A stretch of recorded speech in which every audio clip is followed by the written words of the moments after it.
大家好，又係我阿 Steve 啊。咁今日帶大家嚟參觀一個咧位於黃竹坑站上蓋嘅物業進環。咁呢一個單位咧係一個290尺嘅開放式單位，包埋一啲家私嘅。咁唔阻大家啦，大家細心欣賞啊！呢個物業咧嘅優點咧就係交通十分方便啦，喺正呢個黃竹坑地鐵站上蓋。另外咧，佢仲有一個好完善嘅生活設備啦，因為有一個好大嘅商場，裏邊包括餐廳、同埋呢個超市應有盡有嘅。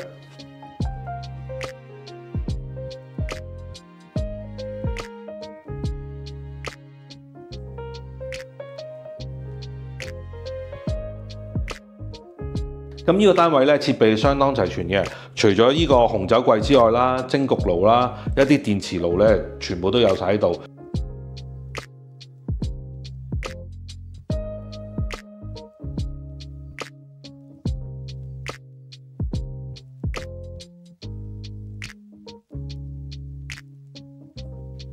嗱，咁頭先講過呢個單位設備齊全啦，咁裏邊有啲咩呢？包括咗一個洗衣機啦，另外發展商好細心做咗一個入場衣櫃，咁基本上咧呢個衣櫃呢，佢裏邊嘅細格咧都分咗噶啦。另外啦，仲有一個雪櫃啦，咁基本上呢，其實一般康放式嚟講呢，就唔會有個咁大嘅雪櫃嘅，咁呢個呢，係做翻一個雙門雪櫃，裏邊包括有保鮮格啊、急凍格都有嘅。